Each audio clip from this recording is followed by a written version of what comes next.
Hello and good morning everyone. Welcome to DSS online classes. This is Roli ma'am here for science class, and today I am giving you a reading video of the topic structure of a flame.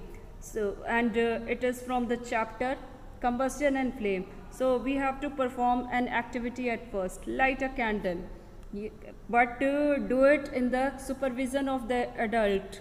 Otherwise you can hurt yourself.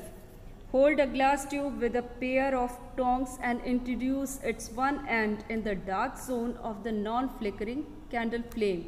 At first, dark zone which is filled with the vapor of the wax. So that is the dark zone.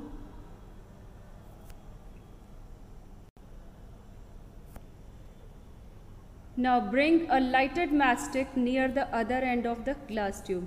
At first, I am showing you the arrangement of this activity. It is the candle and which is lighted one.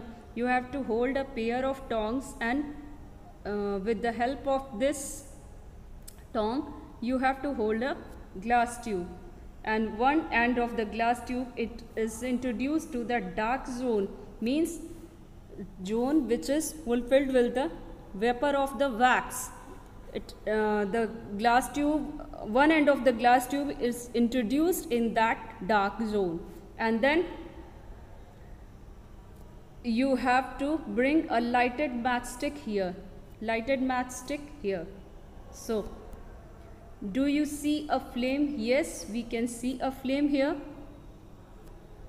It is the flame. If so, what is it that produces a flame? So this end of the glass tube is introduced into the dark zone of the flame. Now dark zone has vapors of wax, and these vapors will move to this tube and reaches to the lighted matchstick, so the flame is produced. Notice that the wax near the heated wick melts quickly. Yes, it melts quickly here because wick is heated and molten wax rises up in the wick and vaporize, so it will produce flame. The substance which vaporizes during burning gives flames. For example, kerosene oil and molten wax rise through the wicks. It happens due to the capillary action and are vaporized during burning and form flames. Charcoal, on the other hand, does not vaporize and so does not produce a flame. So it is clear from this activity that the substance which vaporizes on burning will produce flame, and substance which does not vaporize will not produce a flame. Now in activity 6.6, could the vapors of the wax coming out of the glass tube be the cause of the flame produced? Yes, it will be. Now when a candle flame is steady, means it is not flickering here and there, steady. Introduce a clean glass plate or glass slide into the luminous zone of the flame. Luminous zone means the zone of the flame which give a good amount of light and yellow in color. Hold it there with a pair of tongs for about 10 seconds. Then remove it. What do you observe? I am showing you this activity through the figure or diagram. Wait. So it is shown here. This is the lighted candle and flame is steady. Now with the help of a pair of tongs, you are introducing a glass plate or glass slide and put it here on for 10 seconds. You have to do it for 10 seconds, and after that you have to remove it out. Now what will you see? You will see a black ring on the glass plate or glass slide. So a circular blackish ring is formed on the glass plate or glass slide. It indicates the deposition of unburnt carbon particles present in the luminous zone of the flame. So deposition of unburnt carbon particles. At first we have to understand that this is the luminous zone, means yellow colored zone which give us maximum amount of light, and it release carbon particles which are black in color, and it get deposited on this slide which forms blackish ring. So hold a thin long copper wire just inside the flame for about 30 seconds. I am showing you with this figure. It is here, this is the copper wire, and with the help of tongue you hold it for 30 seconds in the inside the flame for 30 seconds.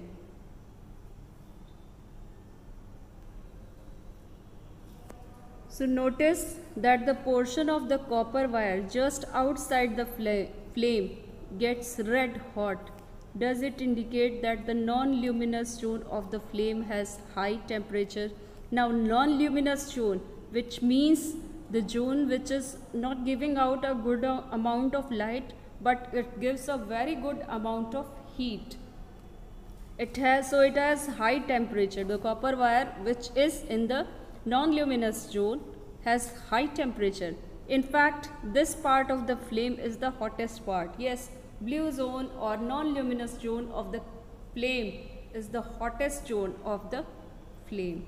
Now goldsmith blow the outermost zone of the flame with a metallic blowpipe for melting gold and silver. Why do they use the outermost zone of the flame? Because it is blue in color, it is the hottest zone. So silver and gold will obtain heat in a very good amount, and the most attractive feature is this zone will not produce any of the carbon residue. So gold and silver will not be blackened. So it is a figure of the candle flame shown here, and you can easily see each and every zone of the flame here.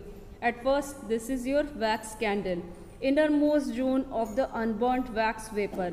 Whenever molten wax rises up in the wick and get the heat at the upper part of the wick, then it will wax will be vaporized, and due to the vaporization of wax, this flame will be produced. So it is the zone of, this is a dark zone, it is the zone of unburnt wax vapors. Next is the middle zone of the partial combustion. Partial combustion means insufficient amount of oxygen. It will not occupy a good amount of oxygen. So partial combustion, and this is the luminous zone, means it is yellow in color and will give a very good amount of heat. So it is the moderately hot, and dark zone is the least hot.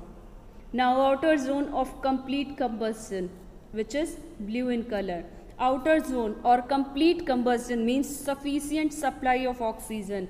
It will occupy a very good amount of oxygen. So complete combustion takes place, and as a result blue flame will be produced, which is the hottest zone. It will give a very good amount of heat, but a not very good amount of light. So it is the hottest zone and beneficial for goldsmith, because this zone will not give out any carbon residue. So these are the structure of flame, layers of the flame or zone of the flame under the structure of the flame. I hope you understand, and if you have any doubt, please write in the comment section or ask your questions. Thank you.